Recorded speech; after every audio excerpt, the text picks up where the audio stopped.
నమస్తే, welcome to politic media. నేను బబిత. ప్రస్తుతం మనతో పాటు టీపీసీసీ రాష్ట్ర కార్యదర్శి గజ్జల కాంతం గారు ఉన్నారు. మాట్లాడదాము.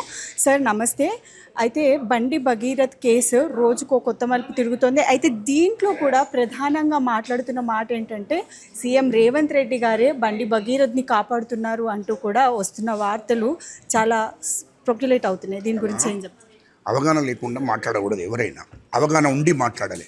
మా ముఖ్యమంత్రి రేవంత్ రెడ్డి గారు విషయం తెలిసిన వెంటనే వాళ్ళ తల్లిదండ్రి పోయి పోలీస్ స్టేషన్లో కంప్లైంట్ ఇచ్చిన 24 గంటల్లోనే డీజీపీ గారికి పోలీస్ డిపార్ట్మెంట్కి ఆదేశాలు జారీ చేశాడు. వెంటనే విచారణ చేయాలి. ఖచ్చితంగా ఆ అమ్మాయికి న్యాయం చేయవలసిన అవసరం ఉంది. చట్టపరమైన చర్య తీసుకోవాలి.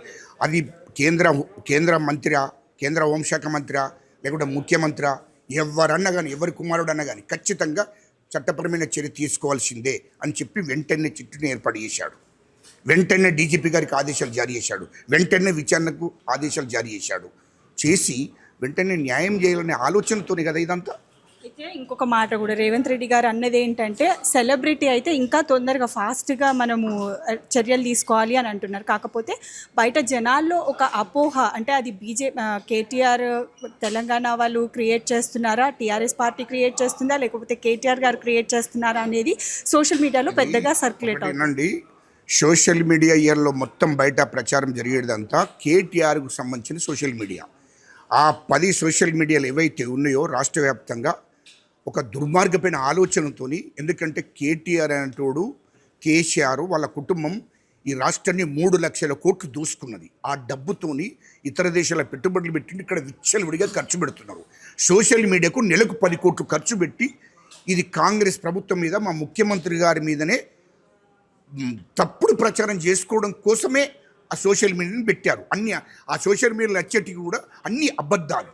ఇయాల్లో మా ముఖ్యమంత్రి గారు నీతి నిజాయితీగా ఆదేశాలు జారీ చేశాడు. ఖచ్చితంగా చట్టపరమైన చర్య తీసుకోవాల్సిందే అని ఆదేశాలు జారీ చేయడం జరిగింది.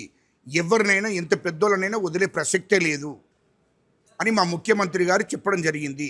అదేవిధంగా మా ముఖ్యమంత్రి గారు ఈ రాష్ట్రం నుండి ఆడబిడ్డలందరినీ కాపాడుకోవాల్సిన బాధ్యత ఎరిగినటువంటి మా ముఖ్యమంత్రి ఈ రాష్ట్ర ప్రజల కోసము, ఈ రాష్ట్రంలో ఉన్నటువంటి ఆడబిడ్డను ముఖ్యంగా కాపాడుకోవాలనే లక్ష్యంతో పరిపాలన నడిపిస్తున్నాడు.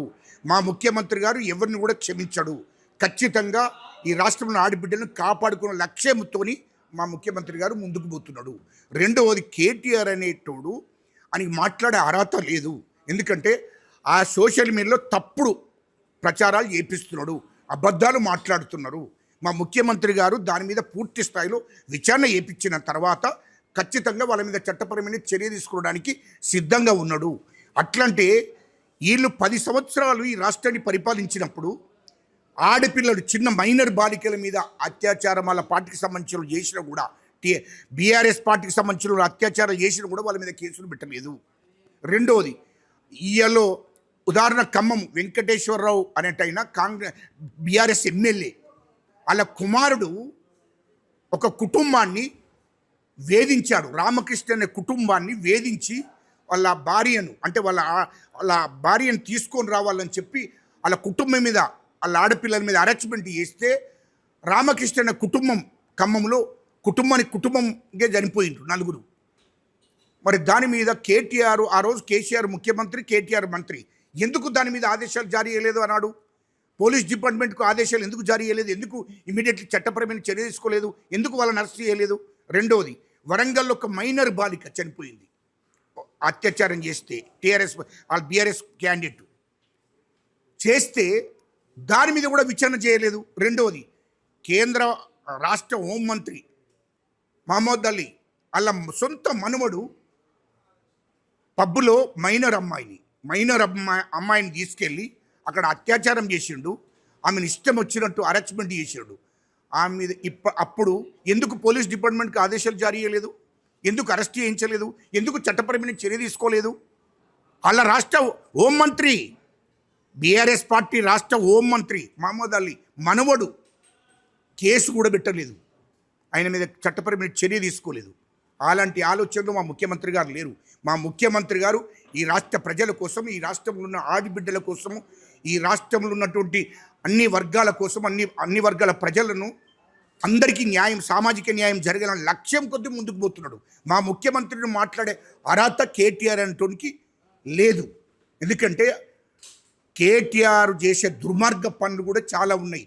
10 ఏళ్ళు ప్రభుత్వం 2014 నుంచి 2023 దాకా ఎంతోమంది ఆడపిల్లలను ఫోన్ ట్యాపింగ్ చేసి అధికారం అయ్యా ముఖ్యమంత్రి కేసీఆర్ ముఖ్యమంత్రి అయిన మంత్రిగా ఉండి అధికారాన్ని దుర్వినియోగం చేసి ఫోన్ ట్యాపింగ్ చేసి ఆడపిల్లలు సినిమా ఇండస్ట్రీకి వస్తే కొత్తగా 18 ఏళ్ళు 20 ఏళ్ళ ఆడపిల్లలు సినిమా హీరోయిన్ల అవకాశాలు వస్తే వాళ్ళు సినిమా తీసుకోవడానికి వాళ్ళు వస్తే వాళ్ళ ఫోన్లు ట్యాపింగ్ చేసి 8 మంది సినిమా హీరోయిన్ల కొత్తగా వచ్చిన ఆడపిల్లలను వాడుకున్నటువంటి చరిత్ర కేటీఆర్ది. కేటీఆర్ తెలియని చరిత్ర కాదు. ఎందుకంటే ఇక్కడ పార్క్ హయత్ హోటల్ నుండి మొదలుకుంటే ముంబై హోటలు, ఢిల్లీ లలిత్ హోటళ్ళు, అదేవిధంగా దుబాయ్, లండన్ బెదిరించి ఫోన్ ట్యాపింగ్ చేసి బెదిరించి బ్లాక్మెయిల్ చేసి డబ్బులు ఇచ్చి కోట్ల రూపాయల డబ్బులు ఇస్తారని బెదిరించి డబ్బులకు లొంగ తీసుకొని వాళ్ళందరినీ ఆడపిల్లలను 8 మంది సినిమా ఇండస్ట్రీ ఆడపిల్లలను వాడుకున్న చరిత్ర కేటీఆర్ది. అంత నీచుడు, దుర్మార్గుడు. వాడు కూడా మాట్లాడితే ఎట్లా రాష్ట్ర ప్రజల గురించి, రాష్ట్ర ఆడబిడ్డల గురించి? ఇంట్లోకెళ్ళి సొంత ఆడబిడ్డను, సొంత చెల్లెను పట్టగొట్టి బయటికి వెళ్ళగొట్టిన చరిత్ర కేటీఆర్ది. వాడు మాట్లాడితే ఎట్లా అని అంటున్నాం మేము. అది కరెక్ట్ కాదు. మా ముఖ్యమంత్రి గారికి గోటుకున్న విలువ లేదు అని కేటీఆర్ అంటూనికి. వాడు లుచ్చానా కొడుకు. వాడు మాట్లాడితే తెలంగాణ ప్రజలు నమ్మే పరిస్థితులు లేరు. మా ముఖ్యమంత్రి గారు ధర్మంగా, న్యాయంగా విచారణ చేపిస్తున్నాడు. చట్టపరమైన చర్య తీసుకుంటాడు. విచారణ తర్వాత వెంటనే చట్టపరమైన చర్య తీసుకుంటాడు బండి భగరత్ మీద. ఎందుకంటే బండి భగరత్ మీద కేసు విచారణ జరుగుతుంది. ఆ అమ్మాయి ఎవరైతే ఉన్నారో అమ్మాయి తల్లిదండ్రుల మీద కూడా విచారణ జరుగుతుంది. ఎందుకంటే తల్లిదండ్రులు ఆ బండి భగరత్తును పట్టుకొని తిరుపతి, విజయవాడ, అరుణాచల్, గోవా, బెంగళూరు ఇట్లా అన్ని రాష్ట్రాలు తిరిగారు. ఎందుకు తిరిగారు? ఎందుకంటే బెగరత్ తల్లిదండ్రికి తెలియకుండా ఈ అబ్బాయిని తీసుకొని వాళ్ళ తల్లిదండ్రి, అమ్మాయి వీళ్ళు నలుగురు కలిసి ఎందుకు తిరిగారు? రెండోది, వాళ్ళ ఇంటికి పోయారు. అమ్మాయి వాళ్ళ ఇంటికాడ వాళ్ళు కూడా 100 కోట్లు ఉన్నోళ్ళే. వాళ్ళ ఇంటికాడ కూడా మరి వాళ్ళ ఇంటికి పోయినప్పుడు అక్కడ వాచ్మెన్ ఉంటున్నాడు, ఇంట్లో పని మనుషులు ఉన్నారు. అందరిని కూడా వాళ్ళ తల్లిదండ్రికి కూడా ప్రోత్సాహం ఉందా? మరి వాళ్ళ మీద కూడా విచారణ చేయాలి కదా. మొత్తం విచారణ చేసినాక బండి భగరత్ మీద చట్టపరమైన చర్య తీసుకుంటారు. ఒకవేళ అమ్మాయి తల్లిదండ్రులు ఏమైనా తప్పుంటే వాళ్ళ మీద కూడా చట్టపరమైన చర్య తీసుకోవడానికి ఆదేశాలు జారీ చేయడం జరిగింది. అందరికీ న్యాయం జరగాలనే లక్ష్యం కొద్దీ మా ముఖ్యమంత్రి గారు పోతున్నారు. ఎవరిని క్షమించి వదిలే ప్రసక్తే లేదు. అందరికీ చట్టం ఒకటే, న్యాయ ప్రకారంగా ఖచ్చితంగా విచారణ తర్వాత వెంటనే అరెస్ట్ చేస్తారు.